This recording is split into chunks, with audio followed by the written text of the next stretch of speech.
Fala pessoal, e aí, como é que vocês estão? Na aula de hoje eu vou resolver algumas questões envolvendo função do primeiro grau.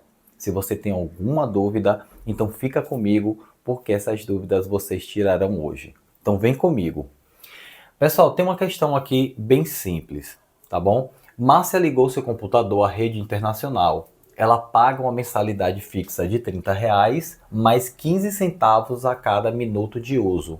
Aí vem a seguinte pergunta: quanto gastará Márcia se durante o mês utilizar a internet por 10 horas e 20 minutos?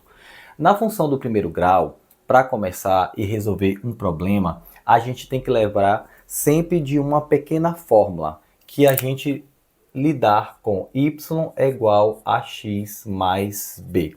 Toda vez que eu for trabalhar com uma função do primeiro grau e eu for resolver algum problema, eu preciso lembrar dessa pequena fórmula, aonde a gente vai ter o a e o b são coeficientes numéricos e cada um tem, digamos que um sentido diferente dentro dessa fórmula.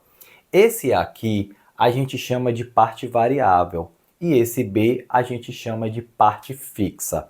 Como é que ele ficaria dentro da questão? Se a gente utilizar y igual a x mais b, a gente vai ter o seguinte: ele quer saber quanto é que ele vai utilizar, quanto gastará Márcia se durante o mês utilizar essa internet. Então, esse y aqui, eu posso colocar no lugar dele o v, que indica valor. É o que eu quero descobrir como valor no final. Igual. Aí o que a gente vai fazer? A gente vai ter que, dentro do probleminha, detectar quem é a parte variável e quem é a parte fixa. A parte variável ele vem sempre acompanhado do x, e eu vou explicar bem isso. Ele diz assim, ó, que ele paga uma mensalidade fixa de R$ 30. Quando você paga uma parte fixa, indica que você tem um valor que ele não vai sofrer alteração. Esse valor que não sofre alteração, a gente vai chamar ele de parte fixa. E essa parte de 15 centavos é aquela parte que a gente chama de variável, que a cada, ele está dizendo aqui, ó, que a cada minuto vai acrescentar 15 centavos. Então, a cada 15 centavos, a cada minuto que for passando, esse valor vai mudando. Como ele vai mudando, a gente chama de parte variável. Então, como é que a gente ficaria aqui? Então, a gente teria aqui a parte fixa é o B, a parte variável é o 0,5. Só que ele está dando assim, ó, quanto gastará Márcia se durante o mês utilizar a internet por 10 horas e 20 minutos? Eu tenho hora e minuto. O que é que eu tenho que fazer? Primeiro que ele está dizendo que utilizando 15 centavos a cada minuto. Como eu tenho horas aqui e minutos, eu vou ter que fazer uma pequena conversão. Eu vou ter que transformar hora em minuto. Então, se a gente tem aqui, ó, 10 horas e 20 minutos, a gente vai transformar hora em minuto. Para transformar essa parte de tempo, a gente sempre utiliza 60. Como eu quero pegar o maior e transformar no menor, eu vou pegar 10 vezes 60, que é a transformação, que vai dar 600, mais os 20 minutos, então eu vou ter 620 minutos. Então o que a gente vai fazer? A gente vai pegar a parte variável, então a gente vai pegar 620 minutos, né, que ele está falando quanto gastará Márcia durante o mês se utilizar a internet por 10 horas e 20 minutos, sendo que a parte fixa é 30. Então a gente vai ter aqui 620 vezes a minha parte variável, que vai estar sempre modificando, que é 0,15, mais a minha parte fixa, que é o 30.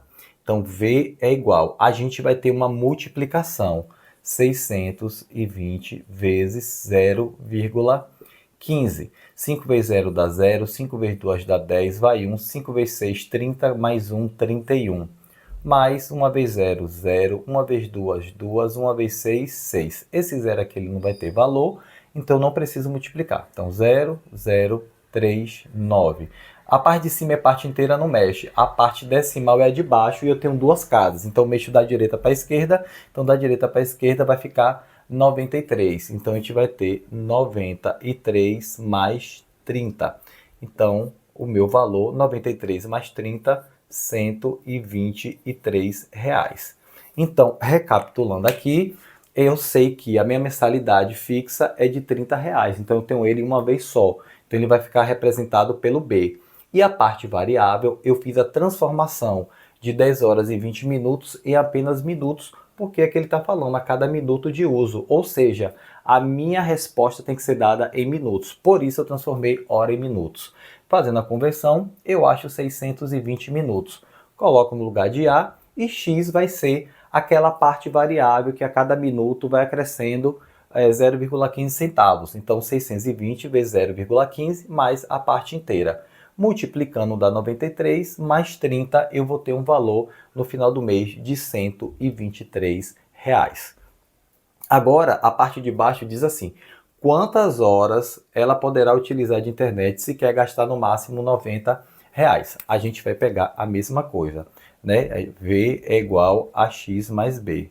Esse B, lembrando, ele vem de valor. Só que agora o valor foi dado. O valor é de 90. Então, 90 é igual. Então, quantas horas ele vai poder? Então, quem a gente vai ter aqui para poder achar? Ele tem novamente o 30, que é a parte inteira, e a gente tem o 0,15, que vai ser a parte variável, mais 30. Agora eu quero saber a quantidade de horas. Então, eu vou ter aqui, ó, 90 é igual 0,15 vezes A, dá 0,15A mais 30. O que é que a gente vai fazer? Vai jogar para lá, né? Se ele é mais, passa para lá menos, que é igual a 0,15A.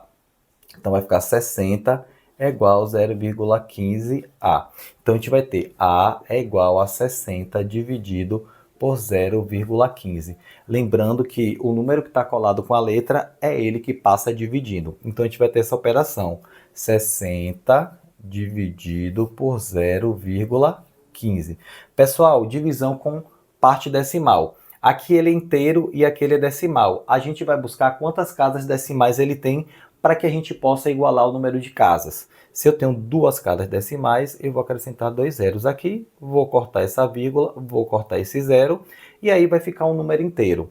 60 dividido por 15 dá 4. 4 vezes 15 dá 60, menos 60 dá 0. Nós temos 2 zeros aqui, a gente vai colocar 2 zeros aqui também. Então, a gente vai ter A igual a 400 minutos.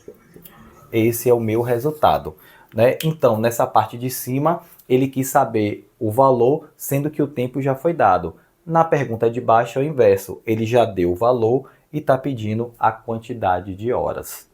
Vamos para mais uma questão. E aí, como detectar uma função? É ou não é uma função? Então vamos descobrir isso aqui. Pessoal, eu tenho aqui 4 diagramas aonde a gente vai detectar se é uma função ou não. Vamos lá, vamos pegar esse primeiro diagrama aqui. Eu tenho um conjunto A formado por 3 números e o conjunto B formado por 7 números. O que acontece? Todos os 3 números de A estão relacionados em B. Observe o 0 para o 1, o 1 para o 2 e o 2 para o 9. Quando todos os elementos de A estão relacionados em B, indica que é uma função. Mas, tio Márcio, e os outros que não estão ligados no conjunto B?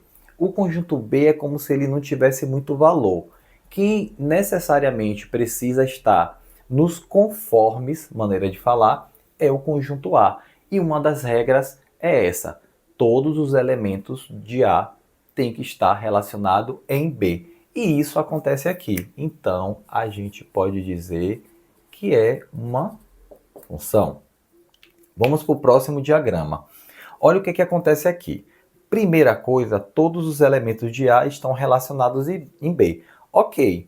E observem que cada elemento dele está relacionado em um elemento em B. Ah, mas o 1 e o menos 1 está no mesmo elemento de B. Isso pode, tá? O importante é que cada elemento de A ele esteja relacionado em B em apenas uma vez. Então, o 1 está uma vez só para o 1, o 0 está para o 0 e o menos 1 está para o 1. Então, isso pode. Isso aqui também é uma função, tá? Vamos para o próximo diagrama, o terceiro. Só de olhar aqui, vocês vão observar que no diagrama A, nós temos 2 elementos que não estão relacionados em B, que é o menos 2 e o menos 1. Quando isso acontece, então a gente coloca não é função. Então vocês já sabem, né? Faltou aqui, não é. No conjunto do quarto diagrama, observem que todos os elementos, que no caso é 1 e é 4, eles estão correlacionados lá. Beleza, porém tem um problema. O número 1, ele está sendo ligado para dois elementos no B. Cada elemento do A, ele só pode sair uma única vez para um elemento. E nesse exemplo daqui, esse elemento dele mesmo está sendo flechado para 2. Isso não pode acontecer. Foi o que eu expliquei aqui no segundo diagrama. Cada elemento de A só está flechando um elemento K. Não importa se o elemento de B ele está sendo flechado 2, 3, 4 vezes. Lembre-se, o elemento do conjunto B ele não tem muito significado. O que importa para a gente aqui é o A. Então, por isso o A, nesse caso aqui, o segundo diagrama, ele é uma função. No caso do quarto diagrama, como o número 1 ele está saindo dele mesmo para dois lugares diferentes, isso significa que não é função. Ok? Então, aqui estão os exemplos relacionados, se é ou não é função. Vamos para mais uma questão. Vamos agora para domínio e imagem de uma função. Bom, o conjunto de valores que a variável x pode assumir chama-se domínio da função. Essa parte de domínio e imagem é uma parte bem simples, né? Dentro da minha fórmula y igual a x mais b, a gente vai exercer algumas funções, tá? Vamos ver aqui agora uma questão para a gente tirar essa dúvida do que é imagem e o que é domínio.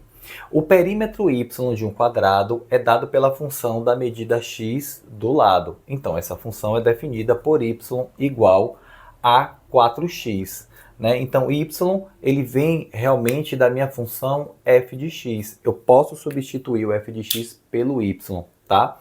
E 4x é porque, como eu tenho um quadrado, nós temos 4 lados iguais, não é isso? Então, por isso, o 4x. Ele está perguntando o seguinte, qual é o domínio da função? Então, a ideia, né, de uma função é que todos os números eles possam fazer parte desse domínio. Porém, como eu estou trabalhando aqui com uma figura geométrica, vocês sabem que a figura geométrica não pode ter lado negativo. Então, se eu substituir o x aqui por um valor tipo assim, menos 1, eu vou ter 4 vezes menos 1 dá menos 4. E não existe um quadrado com lado menos 4. Então, o que é que acontece com o meu domínio? Ele só vai poder ter valores positivos, tá? Então, eu vou ter o meu domínio, que é representado pela letra D, eu vou ter o conjunto dos números reais, colocando um asterisco do mais. Por quê? Indica para mim que eu vou ter qualquer número, sendo que eles têm que ser positivo, tá bom? Qual é a imagem do número 21 pela função? Então, eu vou pegar aqui a função y é igual a 4x. O que eu vou fazer? Toda vez que eu quero a imagem, eu quero descobrir o valor de y. Então, esse valor aqui, eu tenho que substituir aonde tem x. Então, y é igual a 4 vezes 21. Então, y é igual. A gente vai ter 84. Então, a gente descobriu essa imagem. A mesma coisa, qual é a imagem do domínio 10,5? Então, a gente vai ter y é igual a 4 vezes 10,5. Y é igual, então, 10,5 vezes 4. Eu sempre faço a conta, até para que vocês que ainda têm dificuldade de número decimal, vocês possam compreender. Não adianta vocês saberem como é que resolve e quando chega aí na parte da continha, acaba errando, né? 4 vezes 5 dá 20, vão 2. 4 vezes 0 dá 0, fica só o 2. E 4 vezes 1 dá 4. Lembrando que eu só tenho uma casa decimal, então uma vírgula da direita para a esquerda. Então a gente vai ter o número 42. Agora aqui ele quer o seguinte, qual é o número real x? Então eu quero achar agora o x. Sendo que a imagem ele está dando, que é a imagem 28. Então y é igual a 4x. Agora, como ele já deu a imagem 28, eu vou colocar no lugar de y 28, que é igual a 4x. Então, a gente vai ter o quê? Vamos repetir aqui, 4x é igual a 28, apenas mudando, trocando as ordens para ficar mais fácil. X é igual a 28 dividido por 4, que é igual a 7. Então, para achar a imagem, você vai descobrir o valor de y. Para descobrir o domínio, você vai achar o valor de x. E aqui estão exemplos mostrando para vocês um pouquinho da definição e como achar a imagem e o domínio.